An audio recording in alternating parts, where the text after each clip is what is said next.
Hello and welcome on the Barricades. This is another edition of our show. My name is Boyan Stanislavski and I'm here to record the second segment of my analysis on the political situation in Poland that has emerged after the election.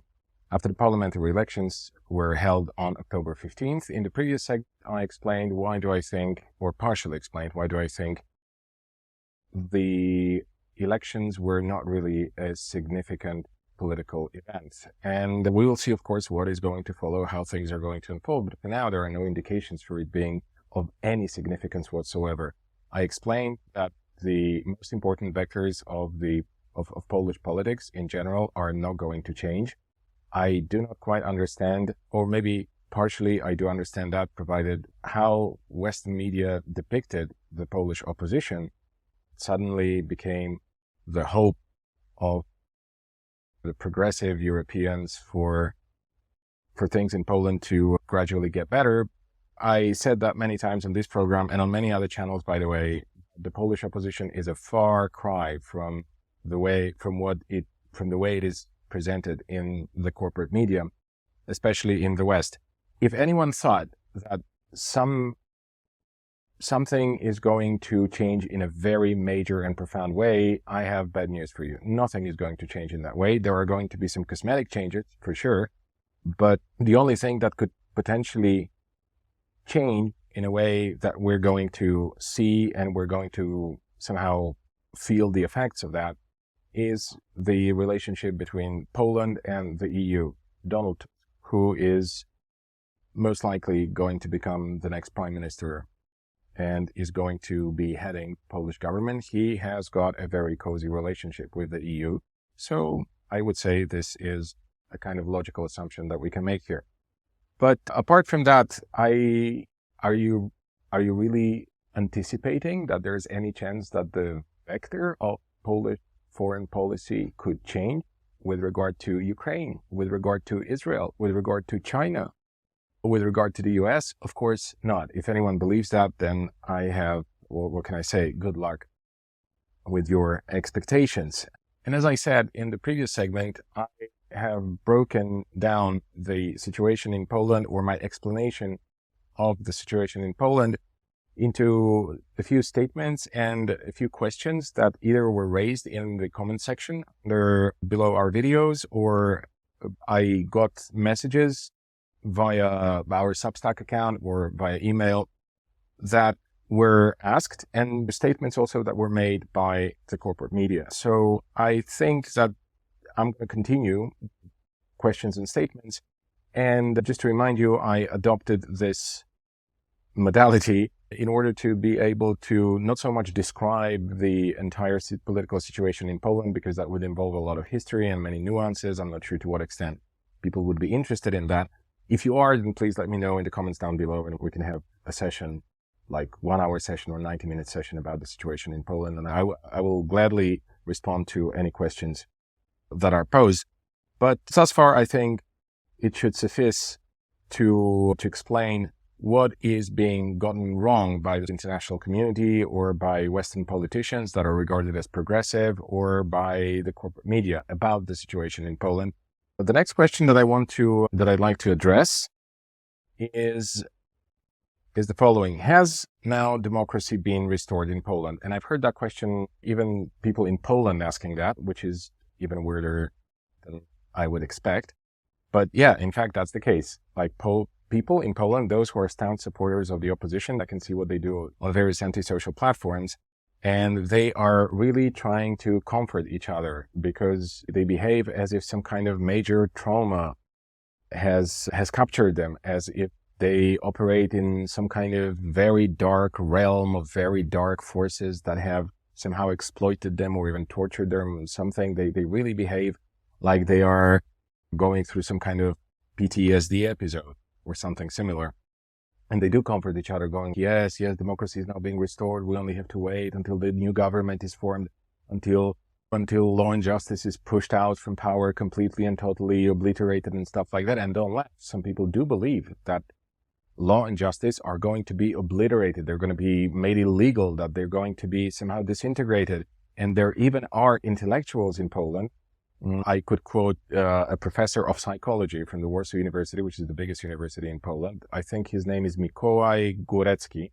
So you've never heard of him, of course, but he's a professor in the Faculty of Psychology of the Warsaw University. And he once even said a couple of months ago that according to his understanding, he is not a professor of political science. He's not a professor of history. He's not a professor of sociology. He's a professor of psychology. So according to his psychological analysis, Law and Justice is a fascist party, is a profoundly fascist party. And as such, it be disintegrated, dissolved, banned, and its electorate be disintegrated. Now, you can only, imagine what it means to disintegrate an electorate of the biggest party in Poland, and the party that has, for the last decade, played a major role, more than a decade has played a major role and main role for the last 80 years as the political organization leading Polish politics. And it's also, as I said, the biggest party in Poland. So you want to ban it and then disintegrate its electorate. I don't even believe that the repressive organs of the state, that they even have the capacity to repress that many people,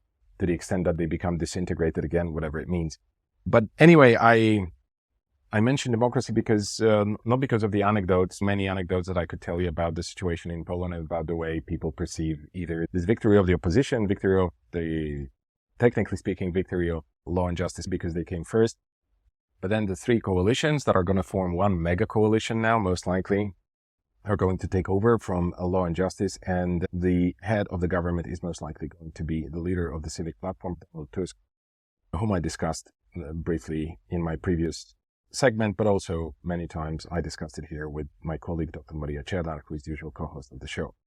So, democracy, and everybody was talking a lot about democracy over the last 8 years with regard to Poland and how democracy is shrinking, how authoritarian methods are being increasingly applied, and how democracy is almost non-existent, being replaced by dictatorship. Some would add fascist dictatorship.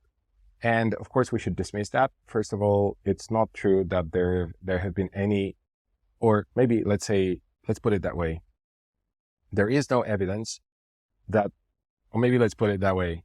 There is no evidence of Poland having transformed from parliamentary democracy into some kind of authoritarian, profoundly authoritarian dictatorship.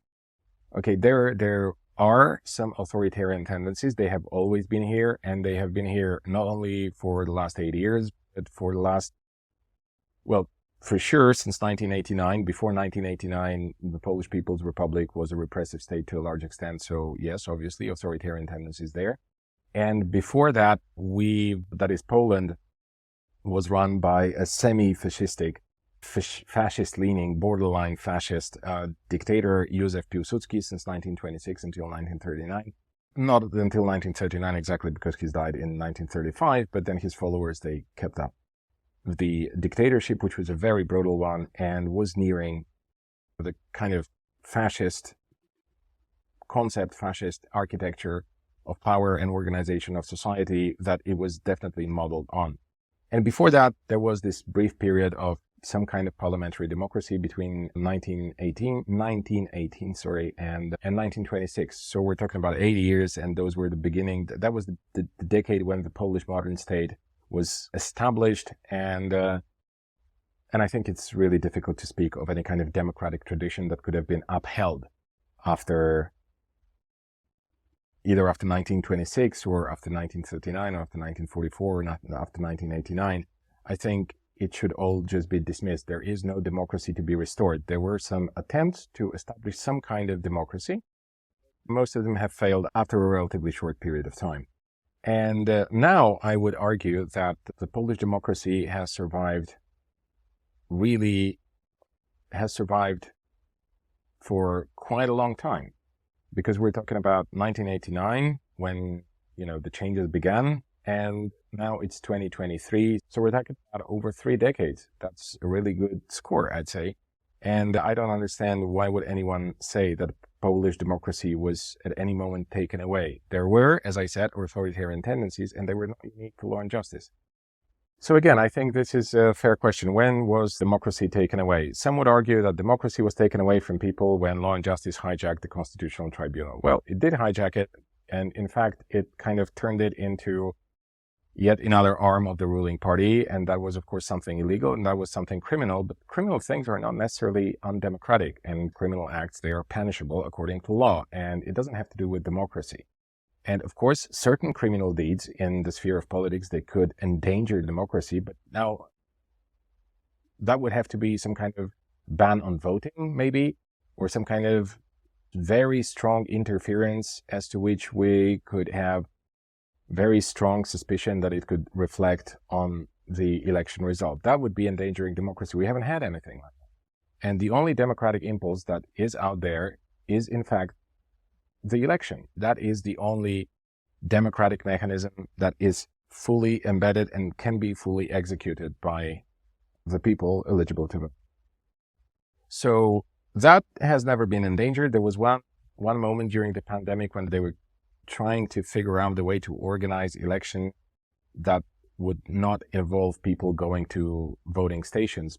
They would vote via mail or some other mechanisms for remote casting of the vote. And that was indeed an attempt maybe to distort democracy or to distort that democratic mechanism, but it failed. That never happened. And I don't quite see why we would today be so preoccupied with the question of restoring democracy. First of all, there is not much to restore in terms of democratic tradition. Second, democracy was never taken away from anyone.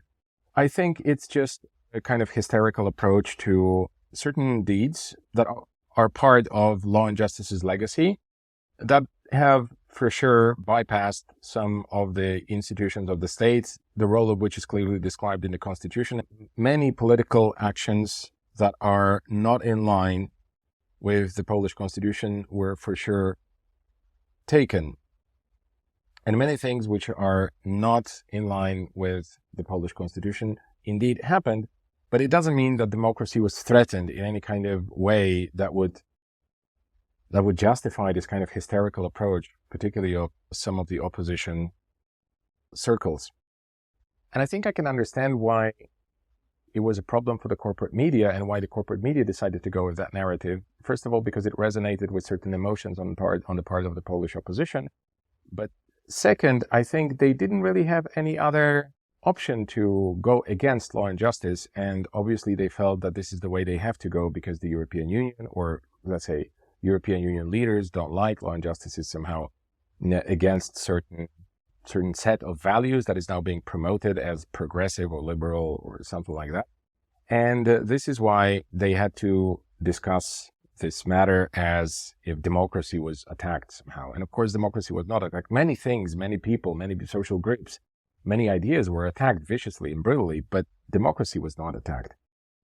And I would say that this idea about voting via mail, that was an attempt to somehow interfere with the process, although there is no evidence that they actually wanted in any way to falsify the result of this election. That would probably be illegal because the Polish Constitution does not allow that.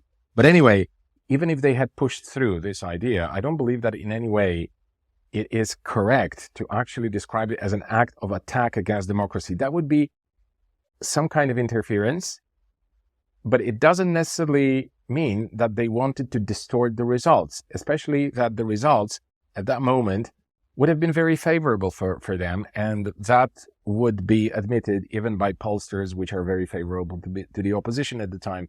So again, I think it's a very weak argument. Then let's go to another moment when they actually did change the election code. That is the law regulating the electoral process. And I think this is an important matter in terms of analyzing the kind of interference between Law and Justice, their parliamentary majority, their government, and of course, the democratic process of electing a parliament. That was this year. It began last year. This year it was completed. I can't even remember exactly when. I think it was sometime around spring or early summer when it actually became a law. And those amendments were basically making possible opening voting stations in areas that are inhabited by as little as even 200 people. Now, what it means is that in most rural areas in Poland, people who would be willing to vote, but we're not doing that because it would take a long way for them to find a place where they can actually vote, then the assumption was that probably not many of those people voted and they deserve to vote. And of course, it's no accident that people who live in rural areas in Poland and who live in small towns or small villages, because that's where 200 people mean village and a small village by Polish standard, by the way, that those people were not able to vote. They should be able to vote if they want to, of course. And by coincidence, those people, this social group is mostly supporting Law and Justice. So on the one hand, you could say that Law and Justice was trying to interfere with the Polish democracy because they wanted to expand the number of voting stations, enabling more voters from their base access to the process of voting. And they were actually expecting that on the basis of this law that would enable creation of voting stations in areas inhabited by less than 200 people, that they were expecting they're going to get about 6,000 more voting stations. And fact of the matter is that we had less than 3,400. They knew that those people in rural areas, in small towns, villages, that they would most likely, by and large, support Law and Justice. And they thought, okay, let's do this trick. Let's just expand the network of voting stations and let's improve our potential results. Okay, you argue that this is some kind of interference with the process of electing the parliament in a structural manner because you want to do this or that to the architecture of how and where people vote. I understand that, but on the other hand, you got to be able to look at it in a more general manner. This, in fact, was a genuinely pro-democratic reform because it enabled more people to vote. Fact of the matter is, again, and I repeat, this segment of those more people that would be or were eligible to establish a voting station in the proximity of the area where they live, they didn't use that option. There were very little calls for establishing those voting stations in such areas. But what is most important is that it doesn't really matter from the point of view of someone who is a genuine Democrat, whether those people would be prepared to vote for this or that party. Now, if you are a Democrat, then you want more people to be able to vote because you know that this is the only actually democratic, profoundly democratic, maybe even act of participation of the majority of the society within the political process. So I don't quite understand how you can discuss this as some kind of anti-democratic move. It was a move that definitely would strengthen the electorate, let's say, or the base of Law and Justice, but it was not undemocratic in any way. It was a pro-democratic move. My answer to the question, has democracy been restored in Poland? No, it hasn't been restored because it hasn't been taken away. I guess we could ask some supplementary questions. Okay, but has authoritarianism then been abolished in Poland? No, and it hasn't been abolished in any country because this is what countries do. States repress various people, various social groups, various political parties or organizations. This is what states do in general all over the world. What we can hope for in terms of authoritarianism is that some authoritarian tendencies are going to be probably weakened or maybe even stopped. One thing is that the leader of Law and Justice, Jarosław Kaczyski, whom I like to refer to as the chairman of the state, then obviously he does have authoritarian mentality.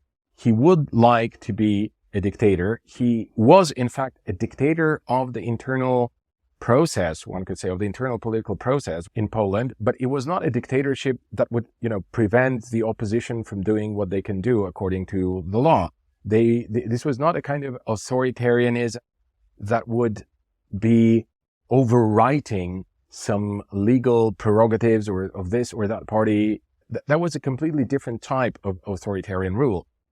And that's why I'm saying it's not necessarily something that undermines democracy to the extent that we can be hysterical about it. But we can always be critical, not only when it comes to Jarosław Kaczyski, but also to Donald Tusk. And there are many instances when Donald Tusk and his government in the past would behave in a very authoritarian manner. We can talk about it at some other occasion. The problem with Jarosław Kaczyski has always been, over the past 8 years, that he would never take responsibility for the actions of the government that he would manage manually. That's a problem. And that is a form of petty dictatorship, as I referred to it many times on our programs. But it's not a kind of dictatorship that, endangers democracy, that endangers the political prerogatives of the opposition, that, bans political organizations and stuff like that. That's not a dictatorship. That's just a petty dictatorship over the decision-making process. That is, he would strip the Council of Ministers of its natural competence, and he would just give orders to ministers and to the Prime Minister what policies they have to adopt, and subsequently what decisions they have to make in order to satisfy his idea about how the country should be. And this is a problem, of course, but this is not something that is undemocratic to the extent that you could say that democracy was taken away, or that authoritarianism is now thriving in Poland, or something like that. So that was one of the very many problematic moments in the way Jarosław Kaczyński has positioned himself in the Polish political system, in the Polish legal architecture. But again, it was not something that would stand out in any major way when you look at how things have unfolded after 1989 in many Eastern European countries. And you can see a lot of authoritarianism on the part of many EU institutions, not least the leader of the European Commission, one Ursula von der Leyen, who is much more authoritarian than Jarosław Kaczyński, or at least that's what it looks like on the basis of what we can observe, what is available from them in the public domain. So again, there's nothing to be excited about. The elections were not significant even there. Okay. And we're going to tackle in the next segment the question of abortion and gay people or LGBT community, because again, there are many hopes that rights to abortion are going to be restored. But we are going to talk about that next time, and we're going to talk also about the Polish left that produced a lot of hopes among people that by their participation in the future coalition government, they're going to be able to restore the reproductive rights of women to access safe and free pregnancy termination procedures. And it doesn't look like it's really going to happen. So from that point of view, the elections were also pretty insignificant. Nonetheless, we're going to talk about that in the next segment. Thank you very much for your attention. Thank you for watching, and stay with us. You can find our programs on YouTube, on Rumble, on Odyssey, and in audio format, you can listen to our podcasts on Spotify and on SoundCloud. Also, I would like to invite you to visit our Telegram channel, or to subscribe to our Telegram channel, and to subscribe to our Substack newsletter. And to those of you who feel that we deserve some kind of financial support, then please go ahead and visit our Patreon page, patreon.com/thebarricade. We have a small community of donors, and we're very thankful for the support.